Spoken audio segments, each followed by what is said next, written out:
Welcome to Boring Money, Rich Life. I'm your host, Joy Hicks, and today I just wanted to have like a little yap session because I feel like in order for us to fuel our rich life, we kind of need to start changing our mindset. So I try to read as much as I can, and I feel like we're just gonna have a little yap session about this book. It's called Wealth Made Easy: Millionaires and Billionaires Help You Crack the Code to Getting Rich. And it's by Dr. Greg Reid. This is what the book looks like. I actually picked this up from the library.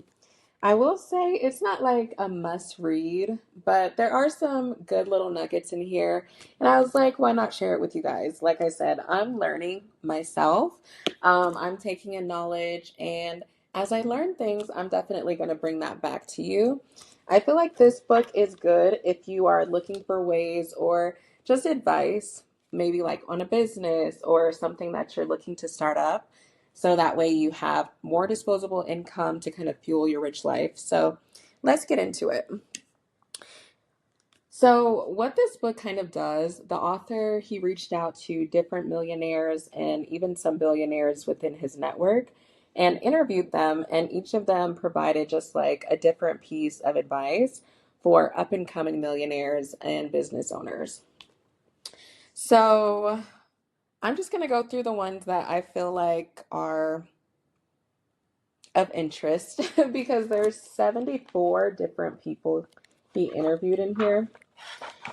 And I'm like, let's just go through the top ones. So I would say there's one by Dr. Damon Wright. It's the wealth hack number 4, and it's called Build Wealth by Helping People. And pretty much, I felt like it's just talking about add value. So if you are looking to build a business, or I don't even know, maybe even just expand your network, it's going to be a lot easier if you're actually adding value to people. So, like me personally, if people ask me how I did something, I have no problem telling them. Like, I am not a gatekeeper at all because I feel like the more information that I give, people are always going to seek me out. Like, it's going to be mutually beneficial.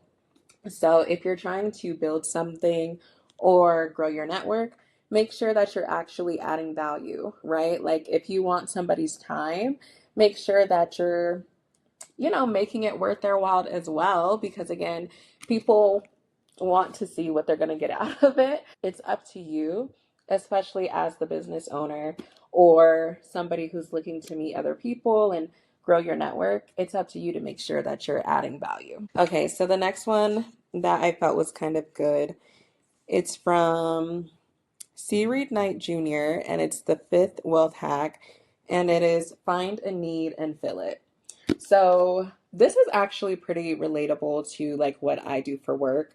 Um, I'm a UX designer, so that means that I'm always trying to see how we can help our customers.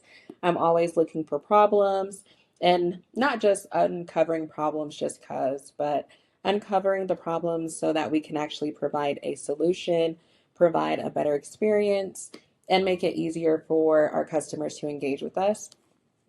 So if you are looking to kind of like start any type of business, don't just start something, I would say, because you're passionate about it. Like, just because you care about that does not mean that other people care about it. And it definitely does not mean that other people will spend their money on it. You definitely have to look at problems. And sometimes you have to even look at untapped potential, right? So, like, prior to us all being on our cell phones and things like that, we did have home phones. We did have a way to communicate with somebody pretty quickly, but that was very restrictive. You had to be at home. Of course, you could miss your messages and things like that. So, smartphones did not exist. It took somebody kind of looking at the limitations and having the creativity to kind of create something. So you can either look for a problem that exists, or you can try to tap into your creativity and kind of create something out of nothing as well. I mean, it would still be out of a problem, but you get what I'm saying. So The next one is from Ron Klein, and it's wealth hack number 7, which is simplify everything. And I feel like this is kind of for people who don't necessarily want to be like small business owners. You actually want to be maybe like a multi-million dollar company.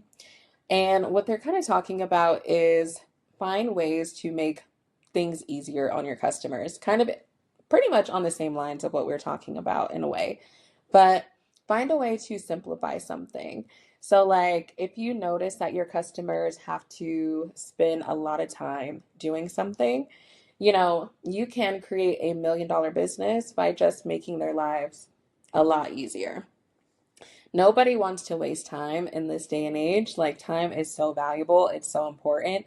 I feel like attention is actually the new gold in a sense. Like, that's why all of these big $1 billion corporations are spending so much money on our data because our attention is so valuable. So if you see that your customers are stuck doing something, in maybe 10 to 12 steps, if you can simplify that and shrink that down to 4, people are definitely going to spend their money with you because you're saving them time.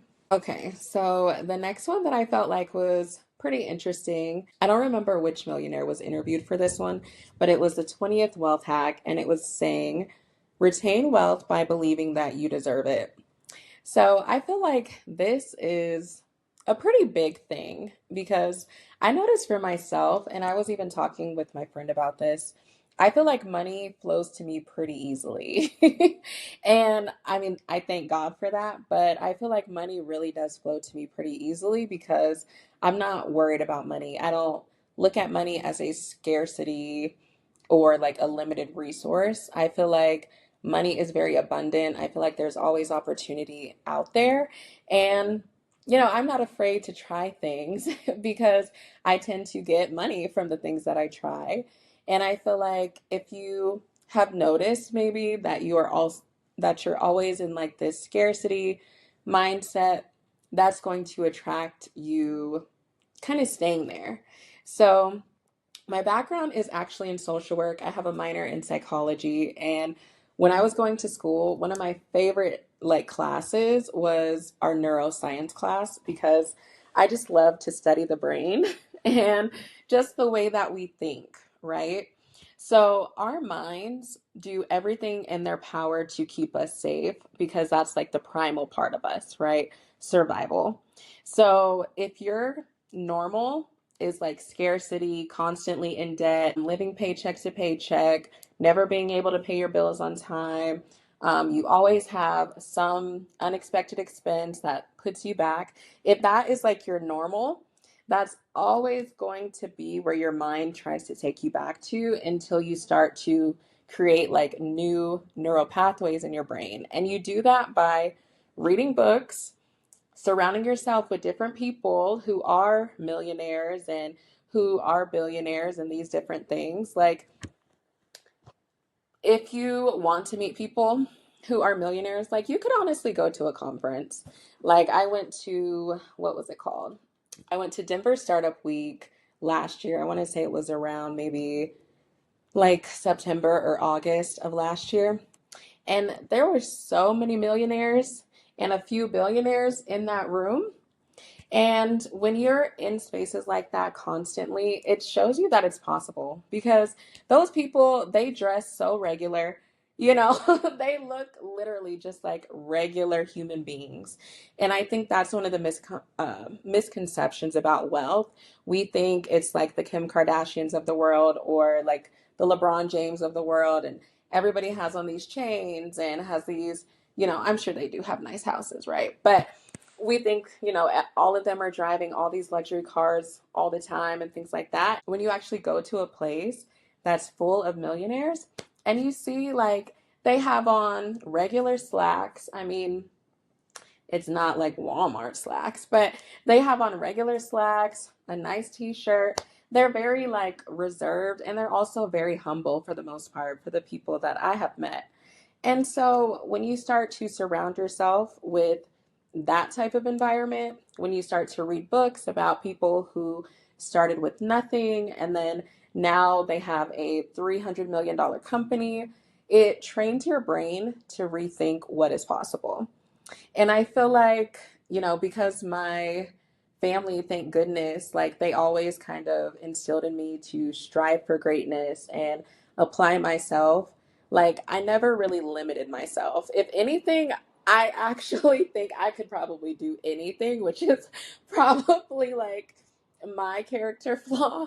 But I honestly feel like nothing is like out of my reach. I feel like if I put my mind to do something, I can do it. So if you are struggling with that scarcity mindset, you really have to retrain your brain to start thinking a lot more abundantly, to start being a lot more optimistic. And to be honest, like you can even set like smaller goals. So if you're like, hey, I've never seen $10,000 in my account before, that's never been my normal.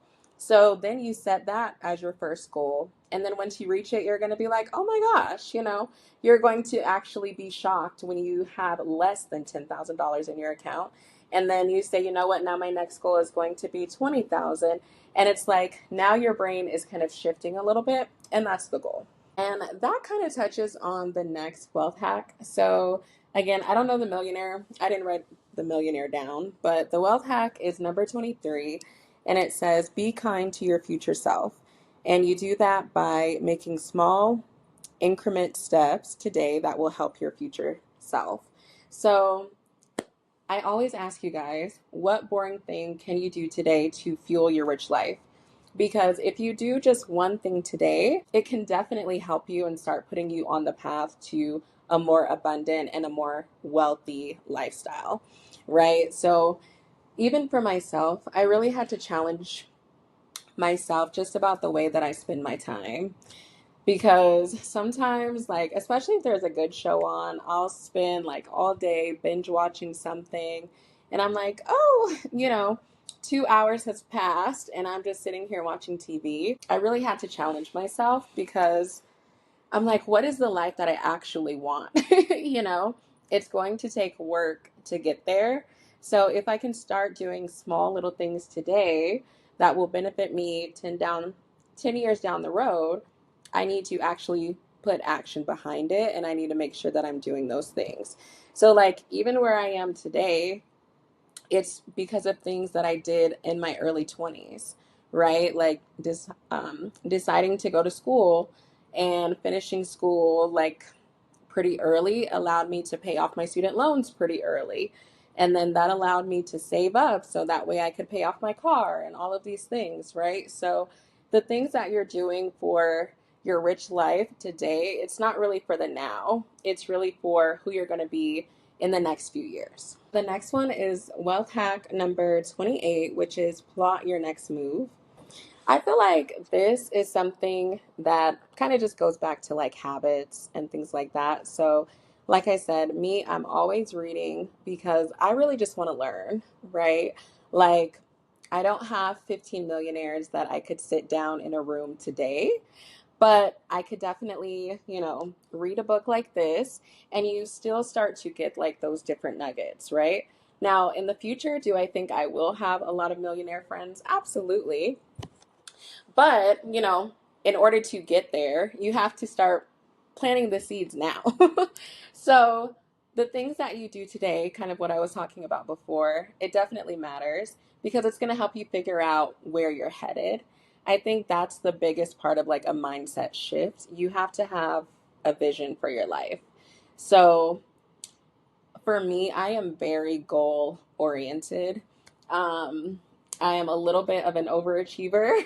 And so for me, I'm always working towards something because I feel like if I'm always working towards something, that's always going to push me further than where I would have been if I was just kind of wandering around aimlessly, doing what everybody else is doing.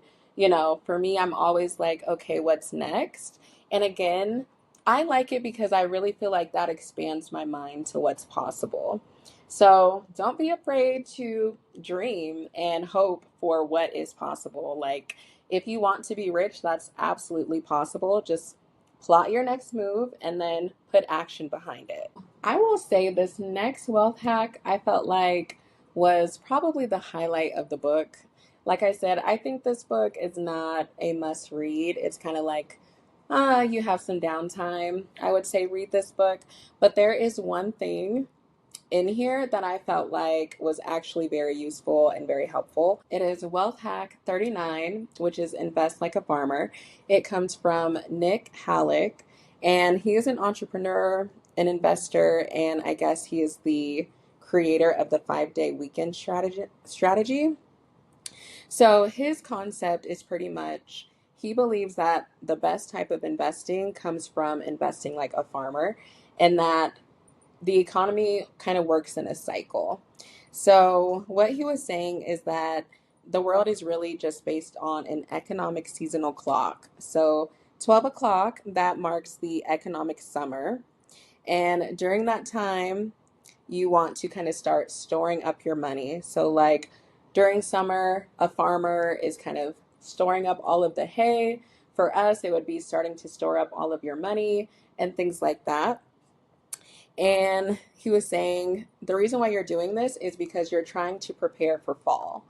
And for us, that's kind of when you start to see like the economy slowly starting to go on a decline. So maybe things aren't fully bad yet, but it's like, okay, I'm starting to see prices rising. I'm starting to see, you know, maybe rates are kind of creeping up, maybe just 1 point. And again, it's not like super bad just yet, but you're starting to notice a change in the economy. And that's when you would want to start to store up your money. Then the next part in the clock is 3 o'clock, and he calls that the economic fall.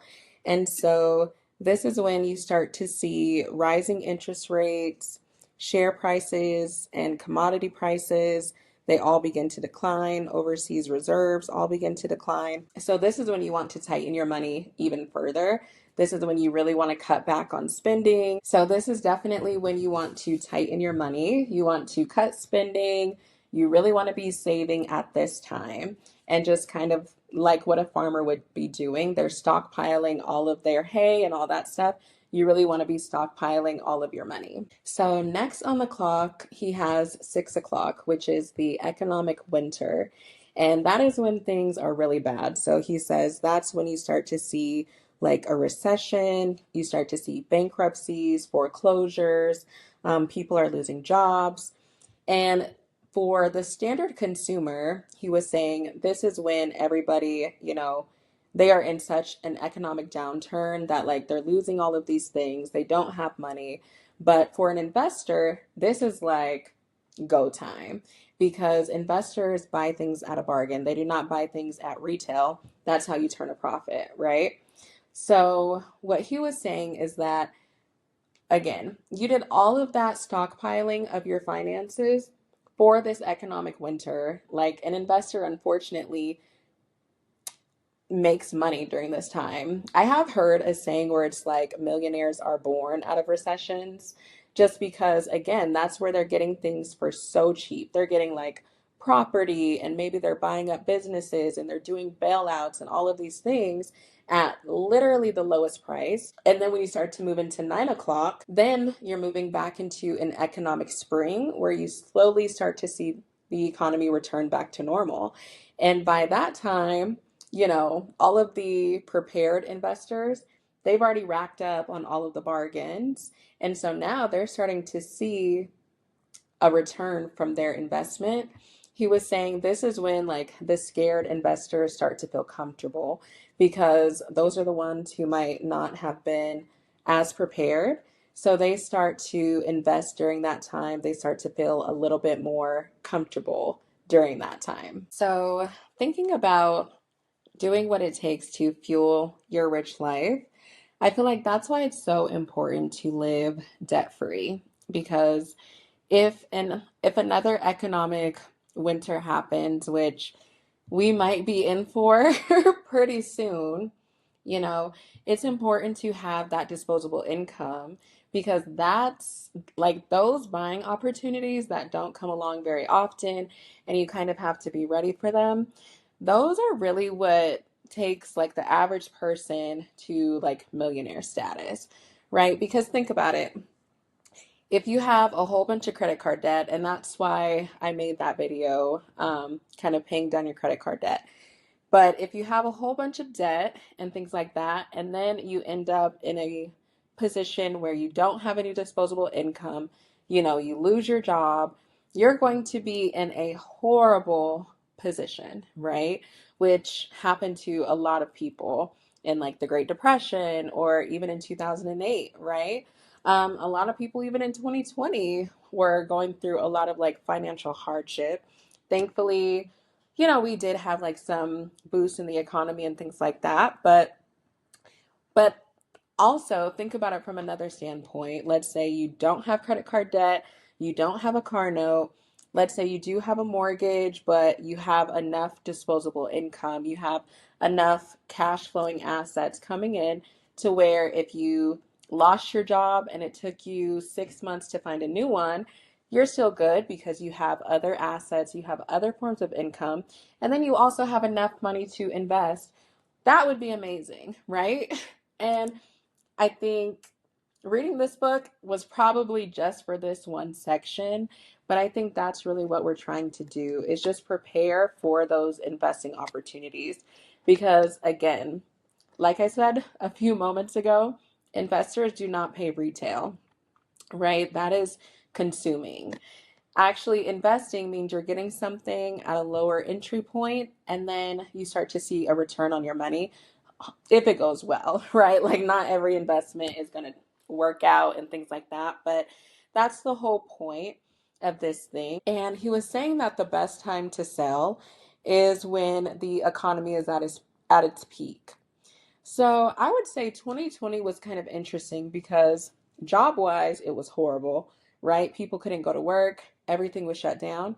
But kind of like also during that time, the housing market for people who wanted to sell was at its greatest peak. Like for the people who did sell, they were getting cash offers that were like $40,000 over asking, like just these ridiculous amounts of money because people needed homes. So he was just talking about when the economy is at its peak, you that's the time when you want to sell because you bought it at a low rate anyways, and that's how you're looking to get your return. The last wealth hack that I'll share with you guys is wealth hack number 74, and it's called The Difference Between Rich and Wealthy. And this one was kind of talking about like people who are like super rich, like the Rockefellers of the world and things like that, versus people who just tend to kind of do well. And it was saying that you have to treat your business like a business and not like your baby. And I think this is pretty important because we all know the statistics when you talk about building a business, right? Like most businesses on average fail within the first year, and then a lot of the rest of them fail within the second year, right? It's very hard and rare to see a business last for like 30 years, let alone span across multiple generations or, grow to like a Disney sized company where they own all of this media and entertainment. But the way that you kind of go from just maybe like doing well to being really rich is by treating your business like an actual business. And what that means is that, again, what I was saying earlier, sometimes people will go into business because they have a passion for something. But just because you're passionate about something doesn't mean that people are going to buy it. You know, you have to build something that people need. You have to build something that people care about. You have to show yourself as a specialist in that area. Um, like, think about, well, the book was kind of talking about like waste management companies. Some of those waste management companies are $1 million companies, right? But do you think the CEO of those companies loved trash and loved picking up other people's garbage? No. Think about like the oil and gas company, you know, I'm sure the founders of those businesses don't love just being around oil and walking in oil and gas and all these things, but they know people need energy, right? So also too, like making tough decisions, I think that is probably what people struggle with the most because even if you find something that people want, you're still going to have to make some pretty tough decisions sometimes in your business. Like maybe you need to fire somebody that you've grown to care for, and you guys have a beautiful working relationship, and you know their family, they know your family, but maybe they suck at their job. And you, as the boss, you as the CEO of this business, you have to make those tough decisions to ensure the success of your business. And it was saying sometimes people, they're uncomfortable with those hard conversations. They're uncomfortable making those tough decisions, and that's why they never amass true wealth. I would say to kind of gauge where you are, even look at the way that you spend your time, right? So if, let's say you're not looking to be an entrepreneur and start a business, but maybe you do want to just get into investing and things like that, right? So you can gauge where you're at by simply looking at your time. If you spend the majority of your time filling other people's cups all the time, you're always putting your needs on the back burner, things like that, you're probably needing to make some different steps in your life because your time is very valuable. Like you need time to understand your industry. You need time to, again, start figuring out ways to have more disposable income. So maybe you don't run a team or lead people or things like that, but you can still gauge where you're at with making tough decisions by the way that you spend your time. So, like I said, this book was okay, you know, definitely not like the best book that I've ever read, but I would say the portion about like the economic cycles, that to me was very, very helpful because I think it's hard, right, when the economy is good and you want to spend money and you want to travel and you want to go out to eat and all of these things, right? And you see everybody else around you doing all of that. And you're like, you know what? No, I need to cook at home. I need to I need to let go of all of these subscriptions that I have that I don't use. I need to stop using my credit card like a debit card. And you are the only person making those tough decisions, but it's going to play out, right? Because of course the economy is like a clock. It does work in cycles. And so you just kind of have to be future minded because, again, we're doing those boring things now so that way we can fuel our rich life. So, what is something that you can do today to fuel your rich life? Thank you for watching and be sure to subscribe.